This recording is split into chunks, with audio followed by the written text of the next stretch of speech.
सत्संग ऐसी जगह, यहां आके इंसान को अपने अल्लाह, वाहिगुरु, गॉड, राम की याद आती है।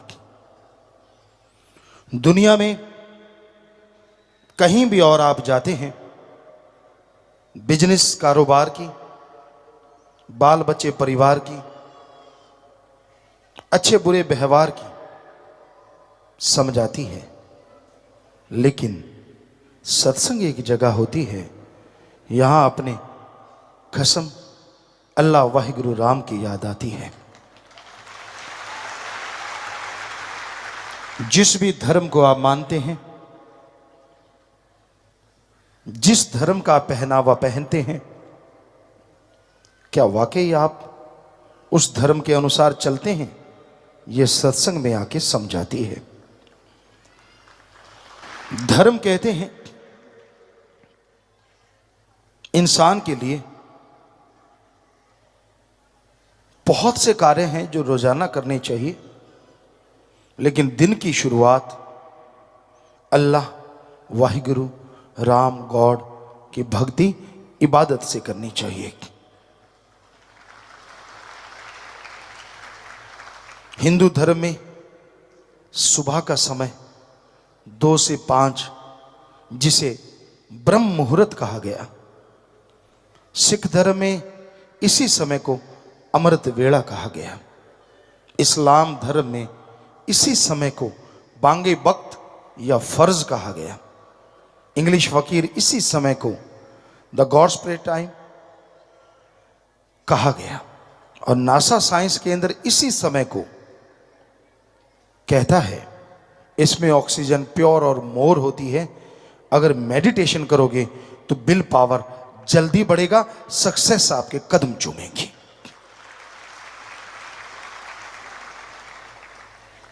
हमने सभी धर्मों को पढ़ा, बचपन से पढ़ते थे। जिस जगह पे रहते राजस्थान में, घर में पवित्र गीता थी, श्री गुरु नानक देव जी महाराज की जन्म साखी, सुंदर गुटका और रामायण, ये पवित्र ग्रंथ घर में हुआ करते। बचपन से हम पढ़ा करते, क्योंकि सभी धर्मों के लोग वहां इकट्ठे रहते थे। तो गुरुजी ने बुलाया तो सभी धर्मों को पढ़ा। लोग हमसे पूछते हैं, आप सभी धर्मों को क्यों मानते हो? जैसे अब भी हम बाहर गए, हर कोई कहता था आपका धर्म कौन सा है? हम कह देते थे सभी धर्म, हम सभी को मानते। कहते ये कैसे हो सकता है, एक तो कोई होगा। हमने कहा एक हो तो बताएं। अब बचपन से गुरुजी के चरणों में लगे और उन्होंने बताया सारे धर्म एक हैं, तो हम कैसे कहें हम एक को मानते हैं? हम तो सभी को मानते हैं, सभी का सत्कार करते हैं। मालिक जानता है जन्म से लेके आज तक किसी गुरु, किसी पैगंबर, किसी भगवान के बारे में एक भी अपशब्द हमने कभी नहीं बोला, और ना ही सुनने का कोई मादा रखते हैं। हम कहते हैं जितने भी हमारे गुरु हुए, संत, पीर, पैगंबर, अवतार, महापुरुष, उन्होंने सच लिखा था, सच था, है और आगे भी सच रहेगा।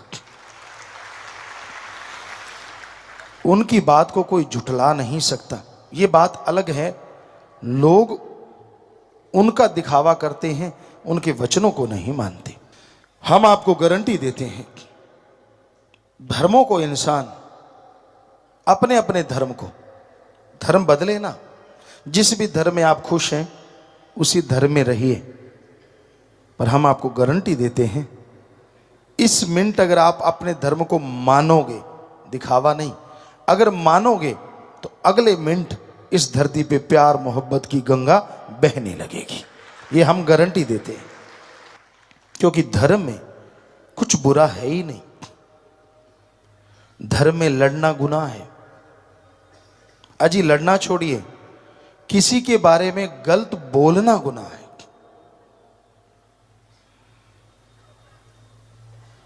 आप मां बाप को बुरा कहते हैं, उनकी निंदा करते हैं, अपने दादा की, दादी की निंदा करते हैं।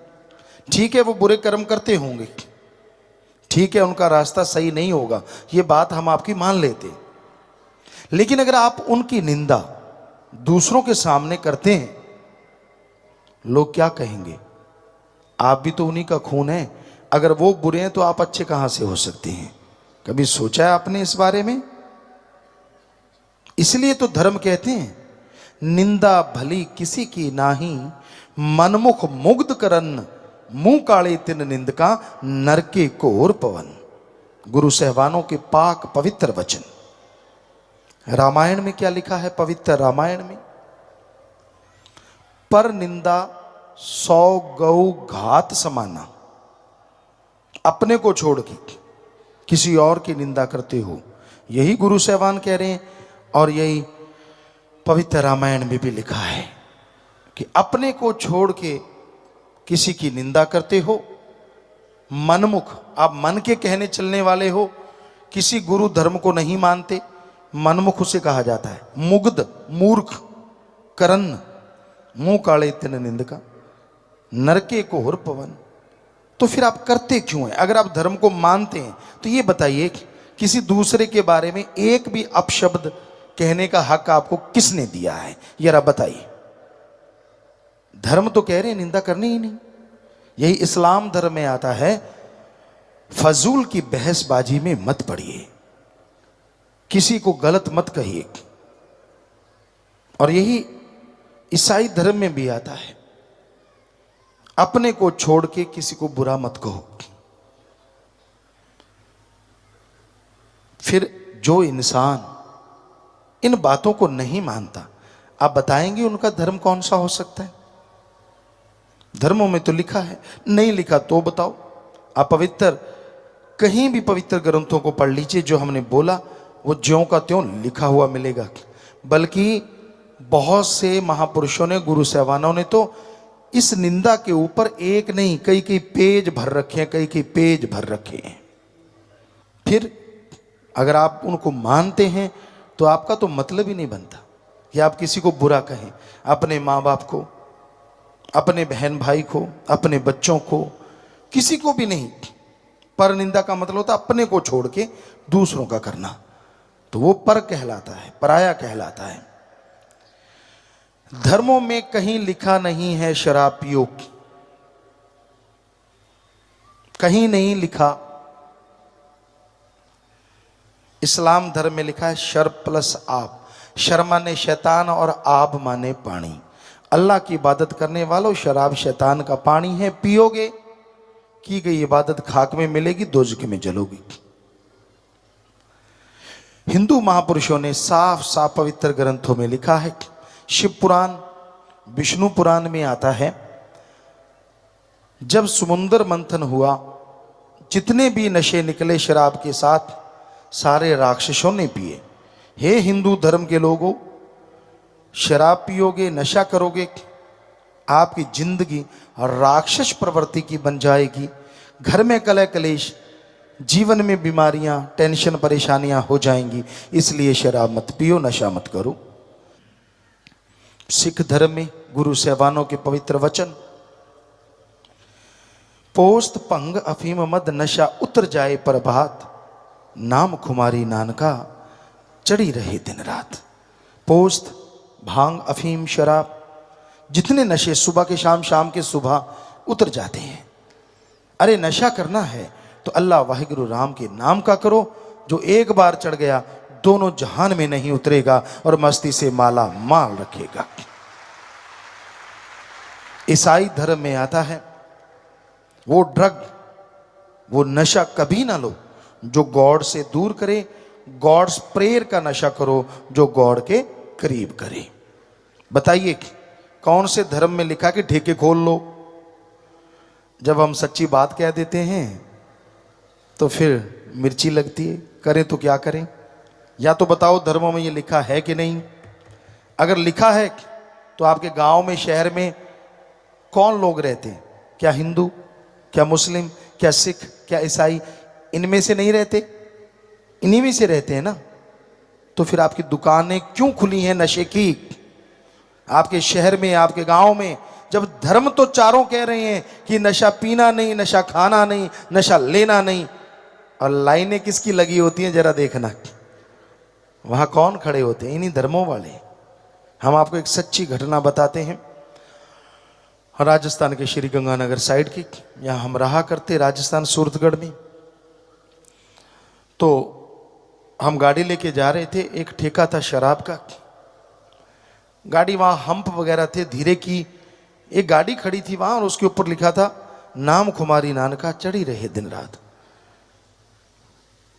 हमने निगाह मारी, यार ये ठेके के आगे गाड़ी और गुरु सेवानों के पवित्र वचन। हमने गाड़ी रोक दी, हम अंदर गए ठेके में। हमने कहा ये गाड़ी किसकी है? तो एक आदमी शराब का पैग ले रहा था, कहता मेरी है। हमने कहा यार हम तो कुछ नहीं लेना, लेकिन आपकी गाड़ी के ऊपर बहुत सुंदर दोहा लिखा है। क्या लिखा है? कहता पोस्त पंगा भी मत नशा उतर जाए प्रभात, नाम कुमारी नानका चढ़ी रही दिन रात। हमने कहा आपको पता है इसका मतलब क्या है? कहता पता है। तो फिर शराब क्यों पी रहे हो? अब सुनिए ढीठपने का जवाब। कहने लगा यार जो बाबे ने लिखी है पता नहीं कदों चढ़ूगी। हाँ हाथ च पै गया चढ़ा लांगे, काटो फुल्लां ते खेडूगी। वाह मां दया पुता, फिर लिखवाया क्यों है? जरूरी सी। तो वो बहुत शर्मिंदा हुआ। तो ये अलग बात है कि ये ऐसे लोग मानते नहीं हैं। आप कभी भी देख लेना ट्रकों पे, बसों पे गुरु साहबानों के, संतों के, ऋषि मुनियों के बड़े पवित्र वचन लिखे होते हैं। ऐसे लगता है यार ज्ञानी जी जा रहे हैं, और पास जाओ के ऐसे सड़ांस मारती है जैसे बोक में मार रही हो। इतनी बदबू, शराब नशा कर रखा होता है। कहीं बहुत जगह देखा है हमने, आप भी आजमा के देख लेना, बहुत जगह देखा है। तो ये क्या है? ये धर्मों को मानना है या धर्म की खिल्ली उड़ाना है? जरा बताइए। लोग क्या कहेंगे? ये सिखाता है आपका धर्म, ये सिखाता है आपका मजहब। हम सारी दुनिया से नहीं, अपने देश के इन धर्म को मानने वाले सज्जनों से पूछते हैं क्या धर्मों में जो लिखा है वो सही है? हाँ आप कह रहे हैं वो सही है। अगर वो सही है तो क्या ठेके, शराब की दुकानें, पोस्त अफीम की दुकानें, चाहे वो परमिट लेके खुली हो, क्या वो आपके गांव शहर में खुलनी चाहिए धर्मानुसार? नहीं खुलनी चाहिए। सही कह रहे हैं आप। तो क्या वाकई नहीं है? क्या वाकई खुली हुई नहीं? क्या वाकई वहां आपके शहरों में, आपके गांवों में दुकानें नहीं है? हैं, बहुत है, बहुत है। सोचने वाली बात है कि धर्म को मानते हैं आप, धर्म का पहनावा पहनते हैं आप, फिर आपका धर्म क्या सो गया? आप बंद क्यों नहीं करवाते? करवानी चाहिए। जो भी जायज तरीका है, ना झगड़ो, ना लड़ो, ना बुरा कहो, पर फर्ज तो बनता है ना कि हमारा धर्म कह रहा है, हमारा धर्म इजाजत नहीं दे रहा, हम नहीं नशे की दुकानें खुलने देंगे। और दूसरी बात, आज चलो दुकान खोल ली, आप कहते हो जी यार कौन झगड़ा करे, ठीक है आप इतना तो कर सकते हो, बारी बारी से अपने गांव में, शहर में एक पहरा बिठा लें सभी लोग मिलके, पंचायत, कि भाई इस दुकान पे किसी को जाने नहीं देना, देखते कितने दिन खुली रहेगी। कुछ तो करो। जब धर्म का दिखावा करना हो, ये कर वो कर, बड़े टूटियां शूटियां लगा दिखाना कि मैं यार मेरे को देख के लोग समझ जाए मैं कौन हूं।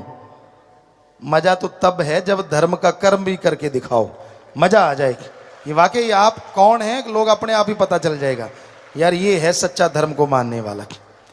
तो भाई सच्ची बात कड़वी तो होती है, पर हम क्या करें, सत्संग में सच बोलना पड़ता है। तो ये सच ना हो तो हम सत्संग नहीं करेंगे कभी भी। अगर आपको लगता है कि ये सच नहीं है तो ये सच है, लेकिन जब सुनना पड़ता है ना सच, कड़वा बहुत लगता है, बुरा लगता है। हम किसी भी धर्म की निंदा कभी जिंदगी में, जब से जन्म लिया है मालिक जानता है, सोचा नहीं। निंदा करनी तो बहुत दूर की बात है, मालिक जानते हैं। हर धर्म को मानते हैं, इज्जत करते हैं उन महापुरुषों की, संत पीर पैगंबरों की। हम तो खाकसार हैं, चौकीदार हैं, सेवादार हैं। चौकीदार रात को हुक्का मारता, हम वो चौकीदार हैं दिन रात आवाज देते रहते, अरे जाग जाओ, अरे धर्म को मान लो, अरे सुख मिलेगा, शांति मिलेगी। हाथ जोड़ जोड़ के प्रार्थना करते हैं। और ऐसा तो कोई सेवादार कर सकता है, चौकीदारी कर सकता है, तो वो हम तो करते रहते, हम अपनी कोई बड़ाई नहीं देते। पर आपको फिर भी बुरा लगता है तो क्या किया जा सकता है, क्योंकि राम नाम का डंका बजाना फकीर का काम होता है, लोगों को सचेत करना रूहानी सूफी संत का काम होता है जैसा टाइम चल रहा है उसके अकॉर्डिंग व्याख्या करना, उसके अकॉर्डिंग लोगों को समझाना। गू का मतलब होता है अंधकार और रू का मतलब होता है प्रकाश। रूहानी सूफी गुरु पीर फकीर क्या सिखाते हैं कि जो अज्ञानता रूपी अंधकार में ज्ञान रूपी दीपक जला दे, वो सच्चा पीर फकीर गुरु होता है। तो भाई हमारा काम आपको आवाज देना है। आप जागो ना जागो, आप मर्जी के मालिक हैं। जैसे एक फिर उदाहरण याद आ गया। एक आदमी था, पुराने समय की बात, तो उस समय घोड़े होते थे, ऊंट होते थे, बैल होते थे। तो वो घोड़ा लेके गया खेत में, तो चने लेके आ रहा था वो। एक आदमी का खेत साथ में था, उसने देखा घोड़े के ऊपर एक छाटी डाल रखी है, बोरा कहते पंजाबी च, पुराने टाइम में बोरा छाटी जो भी जिसमें वजन डाला जाता है। तो वो एक तसला भरता चने का एक साइड में डाल देता, एक रेते का भरता दूसरी साइड में डाल देता। ऐसे दो ऐसे बने होते हैं घोड़े के ऊपर, जैसे ये घोड़ा ऐसे रख देते हैं, एक इधर डाल देता एक इधर। जिमीदार दूसरा देख रहा था, वो उसके पास गया, कहने लगा यार ये क्या कर रहा है, रेता क्यों डाल रहा है? कहता मैं वजन बराबर कर रहा हूं, इधर चने डालूंगा 2 मन, इधर बराबर रेत डालूंगा ताकि बैलेंस रहे, नहीं तो वो गिर जाता है। सब लोग जानते हैं पुराने, अगर वो एक साइड ज्यादा हो जाए तो गिर जाता है। पंजाबी जी कहें तो कहना मैं वजन सामा कर रहे हैं। तो उसने जिमीदार ने कहा यार तू ऐसे करना, एक चनों का तसला इधर डाल, दूसरा चने का तसला उधर डाल दे, 2 मन लेके जा, 4 मन बोझ क्यों उठवाता है घोड़े से? आगे से पता है जिमीदार क्या कहता? घोड़ा किसका? वो जिमीदार कहता तेरा। चने किसके? कहता वो भी तेरे। कहता फिर मैं जैसे मर्जी डालू, मेरी मर्जी। तो आजकल के ऐसे घोड़े वाले हैं, कुछ भी सिखा लो उनको, कुछ भी समझा दो, कहता मैं तो ऐसे करूंगा, मेरी मर्जी। तो भाई मर्जी तो तेरी, पर बताना तो फकीर का फर्ज होता है कि सही रास्ते पे चलिए। आप सेवा कीजिए, घर से शुरुआत कीजिए अपने माँ बाप की। और माँ बाप जो बुजुर्ग बैठे हैं यहाँ, उनका फर्ज है बच्चों को सलाह जरूर दो, पर टांग मत अड़ाओ। उनको बोल दो आपने बहुत मेहनत की है, आपने हिम्मत की है, उनके लिए जो कमाया ठीक है, जो बनाया ठीक है, कि भाई तेरे को मेरे तजुर्बे की जरूरत पड़े तो बताऊंगा मैं, तू गलत चलेगा तो भी बता दूंगा। आगे वो माने ना माने उनकी मर्जी, ठोकर खा के मान लेंगे। लेकिन अगर आप जबरदस्ती करोगे तो हो सकता है फिर अनाथ आश्रम में आपको भेज दें। और बच्चों को चाहिए कि वो बुजुर्गों का सत्कार करें। अरे जन्मदाता हैं आपके, क्या हो गया अगर किसी भाई बहन को अपने बुजुर्गों का टट्टी पेशाब उठाना पड़ गया? वो समय भूल गए जब बचपन में वो आपका टट्टी पेशाब सब उठाया करते थे? क्या हो गया अगर 2-4 दिन आपको उठाना पड़ गया तो? हमारी यही संस्कृति है, हमारा यही धर्म सारी दुनिया में नंबर 1 है, हमारे सारे धर्म, क्योंकि इसमें ऐसी शिक्षा दी जाती है जो दुनिया में कहीं भी नहीं। एक बार काफी देशों के लोग आए, कहते गुरुजी आपके जो धर्म है, हिंदू मुस्लिम सिख ईसाई, इसमें ऐसा क्या है? हमारी संस्कृति बढ़िया है, आपकी संस्कृति किसी काम की नहीं। हमने कहा हमारे धर्मों की अगर ABCD भी सुना देना आपको, आपकी घिघी बज जाएगी। कहते कैसे? हमने कहा आपको धर्मों की A सुनाते हैं, B फिर सुनाएंगे। कहते सुनाओ। हमने हमारे धर्मों की A ये है कि जब बच्चा छोटा होता है, बिल्कुल छोटा सा जन्म लेता है, और जब तक वो पैरों पे खड़ा नहीं होता तब तक उसके माँ बाप केयर टेकर होते हैं, उसकी संभाल फूलों की तरह करते हैं, उसमें ध्यान रखते हैं। और जब माँ बाप बूढ़े हो जाते हैं, उनको सहारे की जरूरत पड़ती है, तो हमारे धर्म कहते हैं वो नौजवान बच्चे अपने बुजुर्गों को फूलों की तरह रखते हैं, उनकी वैसे केयर टेकर बन जाते हैं, वैसे संभाल करते हैं। आप लोगों के देशों में क्या ऐसी रीत है? सभी कहने लगे नहीं गुरुजी ये तो कमाल है। हमने कहा अभी तो A ही सुनाया है, B कभी फिर सुनाएंगे। A से ही आप हिल गए तो वो मान गए कि आपकी संस्कृति जैसी है ऐसी दुनिया में किधर भी नहीं, और हमारे वाले उनकी संस्कृति लाने की तैयारी में है। नंगे रहेंगे, ऐसे रहेंगे, ये होना चाहिए, वो होना चाहिए। अरे क्यों? जब हमारी संस्कृति इतनी रिच है, इतनी महान है, हमारे गुरु पीर पैगंबर महापुरुषों की देन है, हम क्यों किसी की नकल करें? बल्कि उनको मोल्ड करें कि वो हमारी संस्कृति को अपनाएं, ताकि पूरी दुनिया का ये भारत देश